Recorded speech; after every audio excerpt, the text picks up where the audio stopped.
భారతదేశంలో ప్రపంచ దేశాల్లో ఉన్న నా ప్రియ సహోదరి సహోదరులకు క్రీస్తు నామములో శుభములు. ఈరోజు ఒక విషయాన్ని చెప్పడానికి మీ ముందుకు రావడానికి నేను చింతిస్తూ ఉన్నాను. భారతదేశ ప్రస్తుత దుస్థితి మత సామరస్యత లేకుండా మత విధ్వంసం మత విద్వేషంతో రగిలిపోతూ ఉందనడానికి చాలా ఇన్సిడెంట్స్ ఈ మధ్యకాలంలో మనం చూస్తూనే ఉన్నాం. మతాలకి అతీతంగా భారత రాజ్యాంగం ఉంటే, మతాలకు అతీతంగా మన జీవన విధానం ఉంటే, మతాలన్నీ కలిసికట్టుగా ఈ భారతదేశంలో జీవన శైలి సాగిస్తూ ఉంటే, ఈ మధ్యలో మత ఉన్మాదులు అనేవారు బాగా పుట్టుకొస్తూ ప్రబలకొస్తూ ఈ భారతదేశ జీవనాన్ని అస్తవ్యస్తం చేసి మతం పేరట మనుషులందరి మదిల్ని కలవరపరిచి మనుషులందరి మనస్సుల్ని చెరిచి చాలా భయానక వాతావరణాన్ని సృష్టిస్తున్న ఈ తరుణంలో ఒక ఇన్సిడెంట్ జరిగింది. అదేంటంటే హైదరాబాద్లో చిలకూరి బాలాజీ టెంపుల్లో ప్రధాన అర్చకులుగా ఉన్నటువంటి సిపి రంగరాజన్ అనే ప్రధాన అర్చకులపై దాడి జరిగింది. ఎవరు చేశారంటే రామరాజ్యం అనే ఒక సంస్థని స్థాపించి 2022లో స్థాపించి దానికి ఒక యూట్యూబ్ ఛానల్ పెట్టి అందులో ఎవరైనా సరే జాయిన్ అయితే లేదంటే అందులో చేరితే నెలకి 20,000 రూపాయలు ఇస్తానని చెప్పి వారందరినీ మభ్యపెడుతూ ఒక దండుగా తయారు చేసి భగవద్గీతలో 4వ అధ్యాయం 7-8 శ్లోకాలు ఉన్నాయి. వాటిలో ఉన్నటువంటి సారం ఏంటంటే దుష్ట శిక్షణ శిష్ట రక్షణ చేయడానికి దేవుడు వస్తానన్నాడు, దాన్ని స్థాపించడానికి మేము వచ్చామని చెప్తూ ఉన్నట్టుగా వారి యొక్క వీడియోలు వారి యొక్క మాటలు కనబడుతూ ఉన్నాయి. ఈ దొండంతా ఏం చేసిందంటే చిలకూరి బాలాజీ టెంపుల్లో ప్రధాన అర్చకులుగా ఉన్నటువంటి సిపి రంగరాజన్ గారిపై ఆ ప్రధాన అర్చకులపై దాడి చేశారు. ఎందుకు దాడి చేశారంటే, నువ్వు మేము మా సంస్థకి డబ్బులు ఇవ్వాలి, కనీసం నీ స్పాన్సరింగ్ మాకు ఇవ్వాలి, మీ సపోర్ట్ మాకు కావాలి, తదుపరి ఈ దళంలో కొంతమందిని చేర్చాలన్నప్పుడు వారు దాన్ని కాదని అన్నట్టుగా అలా అన్నప్పుడు వారి మీద దాడి జరిగినట్టుగా అక్కడ ఉన్నటువంటి పోలీసులు ఈ యొక్క దర్యాప్తు చేసిన తదుపరి విశదపరిచిన విషయం ఇది. అయితే ఈ యొక్క రంగరాజన్ గారిపై దాడి జరిగిన తర్వాత చాలామంది స్పందించారు. మంచిది. ఈ దాడి చేసిన వ్యక్తి పేరు బేర రాఘవరెడ్డి. ఈయన ఎక్కడ ఉండేవాడంటే తూర్పుగోదావరి జిల్లా అనపర్తి మండలం కొప్పవరం గ్రామానికి చెందిన వ్యక్తి. హైదరాబాద్ ప్రాంతానికి కొంచెం మకాం మార్చి గండిపేట మండలంలో మణికొండలో ఉంటున్నాడు ఇప్పుడు.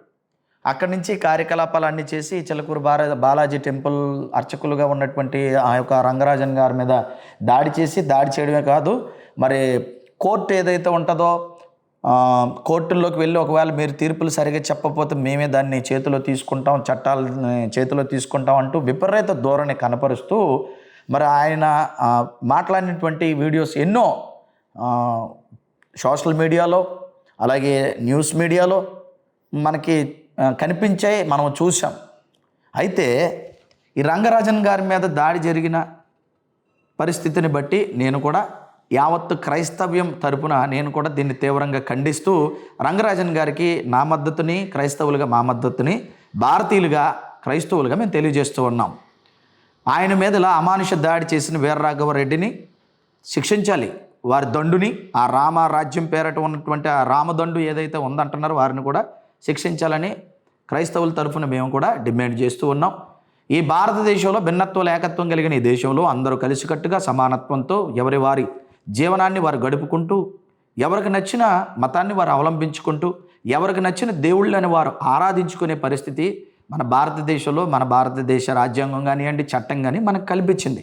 అయితే ఈ మధ్యకాలంలో సుమారుగా ఒక 15 సంవత్సరాల పూర్వం నుంచి విపరీత ధోరణి భారతదేశంలో వేళ్ళూనుకొని భారతదేశం అంతా కూడా ఇది సనాతన దేశం, లేకపోతే ఇంకేమంటారు, ఈ భారతదేశం అంతా కూడా ఈ యొక్క దేశం అంతా కూడా హిందూ దేశం అని రకరకాల మాట్లాడుతూ కొంతమందిని విద్వేషపూర్వకంగా వారిని ఉద్దేశపూర్వకంగా విద్వేషాన్ని రెచ్చగొట్టి వారు అలాగా ఆ కార్యకలాపాలు చేయడానికి కారకులు ఎవరంటారు?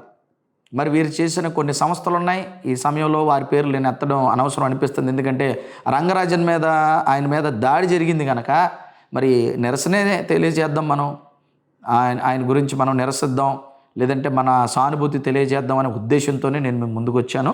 అయితే ఇలాంటి భయంకర సంస్థలు వేళ్ళూనుకొని నూరు పోసిన విష ప్రచారాలు ఇలాంటి వాళ్ళని తయారు చేసినవి కాదంటారా? ఇలాంటి వాడు అలా తయారైనడు కాదంటారా?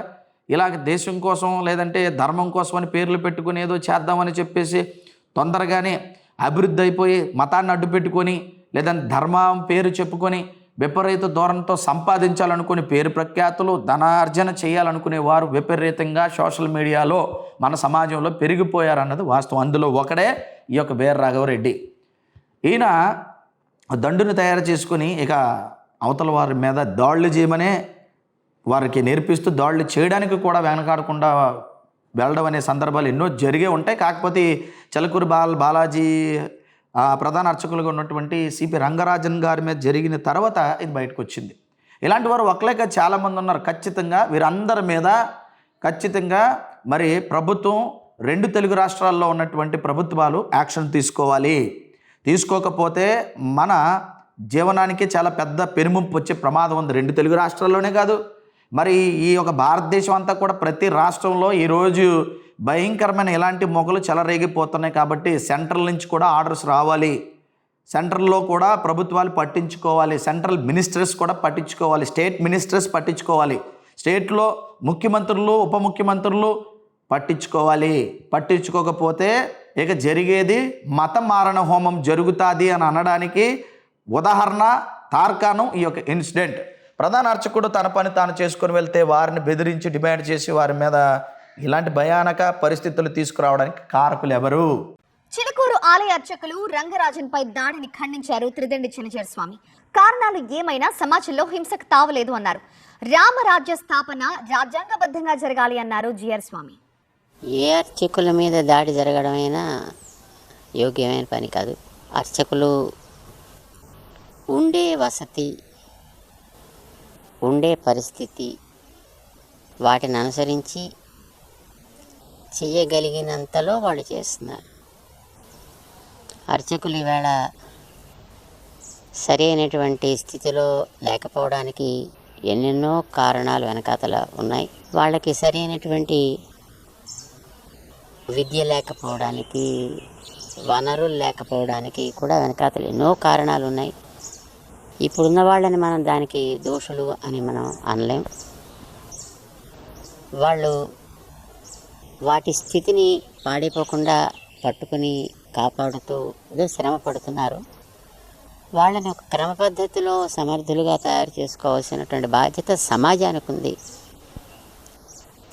దాన్ని మనం ఒక పద్ధతిలో తీసుకువెళ్ళాలి తప్ప వాళ్ళని దండించి, వాళ్ళని హింసించి ఇలాంటిది చేయడం అనేది యోగ్యమైనటువంటి పని కాదు. రంగరాజన్ గారికి జరిగినటువంటి ఇబ్బంది గురించి మేము విన్నాం. దానికి వెనకాల కారణాలు ఏమిటి అనేది మాకు అంతగా అవగాహన అయితే మాకు లేదు. కానీ ఏ ఉన్నప్పటికీ వాళ్ళని మనం హింసించి చేయడం అనేటటువంటిది సరైనటువంటి పద్ధతి అయితే కాదు. ఎవరంటే మరి భగవద్గీతను అడ్డుపెట్టి చెప్తున్నాడు భగవద్గీతేనని. ఇది ఎంతవరకు సమంజసం? మరి అలాగే నేను దీని మీదకి ముందుకు వెళ్తాను అని చెప్పడానికి ఆయన్ని ప్రేరేపించిన వారు ఎవరంటారు? మీరు నిజంగా సోషల్ మీడియాలో చూస్తే విపరీతమైనటువంటి ట్రోలింగ్స్, ఎదుటి మతాల మీద దాన్ని ఏమంటారు, విషం చిమ్మే సంస్కృతిని నెలకొల్పింది ఎవరంటారు? కొంతమంది ఉన్నారు ధనార్జన జయంగా బ్రతుకుతున్న వారు ఒక క్రైస్తవుల మీద దాడులు చేయడానికి ఎంత దూరానికైనా తెగబడతాం, వారిని చంపడానికైనా మేము ముందుకు వస్తాం అన్న మాటలు కూడా మీరు గతంలో విని ఉన్నారు. అవునండి. మరి ఇలాంటి పరిస్థితుల్లో మనం ఏం చేయాలి? రంగరాజన్ గారి మీదకి దాడి జరిగినప్పుడు సోకాల్డ్ మొత్తం అందరూ కూడా ఎవరంటే ముఖ్యమంత్రి వర్యులైనటువంటి మన రేవంత్ రెడ్డి గారు స్పందించారు. ఆయనతో ఫోన్లో మాట్లాడారు. మీకు ధన్యవాదాలు సార్ రేవంత్ రెడ్డి గారు, మరి ఆ యొక్క అర్చకుడిని మీరు పరామర్శించినందుకు. అలాగే కొండా సురేఖ గారు, అక్కడ ఉన్నటువంటి మినిస్టర్ గారు తప్పకుండా ఈ తీవ్రమైన పరిస్థితుల్లో మేము నిలువరిస్తూ తప్పకుండా వారి మీద యాక్షన్ తీసుకుంటామని వారు చెప్పారు. అలాగే బీజేపీ నాయకులైనటువంటి కిషన్ రెడ్డి గారు వారు స్పందించారు. అలాగే ఇక గొప్ప గొప్ప వారు అందరూ కూడా స్పందిస్తూ, అలాగే పార్టీలకు అతీతంగా ప్రతి నాయకులు ముందుకొచ్చి స్పందించి అర్చకుల మీద జరిగింది దారుణం, లేదంటే భయంకర దాడి, దీన్ని తీవ్రంగా నిరసిస్తున్నాం, ఖండిస్తున్నాం, వారి కఠినమైన శిక్షలు పడాలని మాట్లాడారు. మీ అందరికీ కూడా ధన్యవాదాలు. అలాగే మన ఆంధ్రప్రదేశ్లో ఉన్నటువంటి డిప్యూటీ సీఎం గారు పవన్ కళ్యాణ్ గారు కూడా స్పందిస్తూ ఏం చెప్పారంటే, దీన్ని తీవ్రంగా మేము నిరసిస్తున్నాం, ఖండిస్తున్నాం అని అన్నారు. మీకు కూడా ప్రత్యేకమైన ధన్యవాదాలు సార్.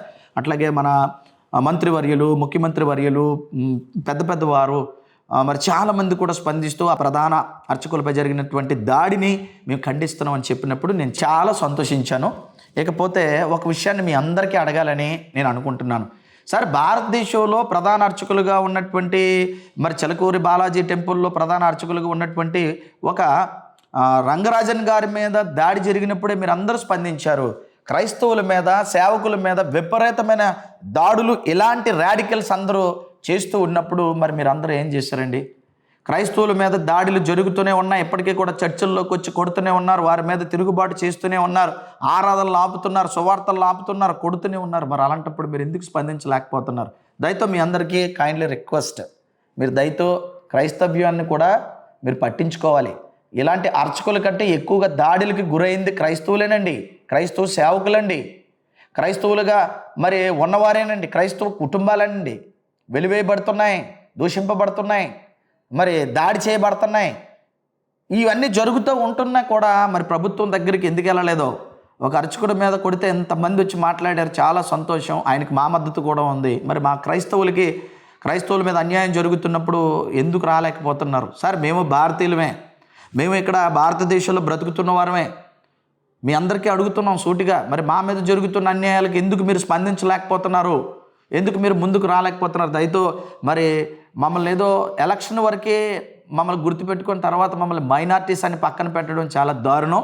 క్రైస్తవుల మీద జరుగుతున్నటువంటి దాడులకు గాను స్పందించి చిలకూరి బాలాజీ టెంపుల్ ప్రధాన అర్చకులుగా ఉన్నటువంటి ఎవరైతే ఈ యొక్క రంగరాజన్ గారి మీద మీరందరూ కూడా సానుభూతి చెప్పి ఆ యాక్షన్ తీసుకొని ఆ యొక్క ఎవడైతే దాడి చేశాడో వీరరాఘరెడ్డి వాళ్ళ టీంని ఎలాగైతే మీరు అరెస్ట్ చేశారో, వారి మీద ఎలాగైతే యాక్షన్ తీసుకోవాలని నిర్ణయించారో, అలాగే క్రైస్తవుల మీద, చర్చెస్ మీద, సువార్థికుల మీద, పాస్టర్స్ మీద జరుగుతున్న దాడుల మీద కూడా తక్షణమే చర్యలు తీసుకొని అలాంటి వారందరినీ కూడా శిక్షించాలని 2 తెలుగు రాష్ట్రాల్లో ఉన్నటువంటి ముఖ్యమంత్రులకి, మరి మంత్రివర్యులకి, ఈ యొక్క మైనార్టీస్గా ఉన్న క్రైస్తవుల యొక్క బాధల్ని, గోడుల్ని, వారి మీద దాడుల్ని పట్టించుకోవాల్సిందిగా ప్రేమపూర్వకంగా మీకు ఒక క్రైస్తవుడిగా, ఒక సేవకుడిగా, ఒక సగటు భారతీయుడిగా మీకు తెలియజేస్తూ ఉన్నాను. మేము కూడా ఈ రాజ్యాంగంలో లేదా ఈ దేశంలో మేము ఒక భాగమేనండి. మేము కూడా ఇక్కడ ఉన్నవారు. మా మీద జరుగుతున్న దాడులకు గాను మీరు పట్టించుకోకపోవడం చాలా బాధాకరమైన విషయం. మరి క్రైస్తవులకు కూడా జరుగుతున్న దాడులపై, మైనార్టీస్ మీద జరుగుతున్న దాడులపై, క్రైస్తవ మైనార్టీస్ మీద జరుగుతున్న దాడులపై మీ అందరూ కూడా స్పందించాలని కోరుచు, ఈ యొక్క ఇన్సిడెంట్ మనకి ఏం గుణపాఠం నేర్పించిందంటే, మత ఉన్మాదులకి తనాపర అనే భేదం లేకుండా భారతదేశంలో ఈ యొక్క కార్యకలాపాలు, వికృత కార్యకలాపాలు చేస్తూ భారతదేశం యొక్క ఐక్యతను విచ్ఛిన్నం చేయాలనే ఈ యొక్క ధోరణి నడుస్తుంది అని అనటానికి ఒక గొడ్డలి పెట్టి లాంటి లేదా ఒక మచ్చుతొనక లాంటి ఇన్సిడెంటే ఈ యొక్క రంగరాజన్ గారి మీద దాడి. దీన్ని ఎలా మీ అర్చక బృందాలన్నీ బయటకు వచ్చాయి. మీరందరూ కూడా నిజమే, వారు అర్చకత్వం చేసుకుంటారు, వారికి ఏమీ ఎవరి మీద దాడి చేయరు, ఎదుటి వాళ్ళ మీద ఏమీ ఇలా శారీరక దాడి చేయరు. కానీ మరి వారి మీద కూడా దాడి చేశారంటే ఇక్కడ ఏం జరుగుతుంది భారతదేశంలో అంటే, భయంకరంగా కుట్రపూరితంగా ఇలాంటి సంస్థలు ఎన్నింటినో పెంచి పోషించేవారు ఉన్నారు. వీళ్ళొక్కరితోనే కాదు, ఈ దర్యాప్తు లోతుగా సాగి వీళ్ళు వెనకాల ఉన్న ప్రతి సంస్థని బయటికి లాగి భయంకరంగా వారి కార్యకలాపాలను ప్రజలకు తెలియపరిచి ఇలాంటి సంస్థల్ని బ్యాన్ చేయాలి. ఇలా క్రైస్తవుల మీద దాడి చేస్తూ సోషల్ మీడియాలో కానీ డైరెక్ట్గా కానీ దాడి చేస్తున్న, ఏ మతం మీద అయినా దాడి చేస్తున్న వారిని కఠినంగా శిక్షించాలి. ముఖ్యంగా క్రైస్తవుల మీద దాడి చేస్తున్న వారిని కూడా కఠినంగా శిక్షించడానికి ప్రభుత్వాలు, నాయకులు, అధికారులు ముందుకు రావాలని మరొకసారి ప్రేమపూర్వకంగా మీకు తెలియజేస్తూ, దేవుడి చిత్తమైతే మరొక అంశంతో మీ ముందుకు వస్తాను. దేవుడు మీ అందరిని దీవించునుగాక. ఆమెన్.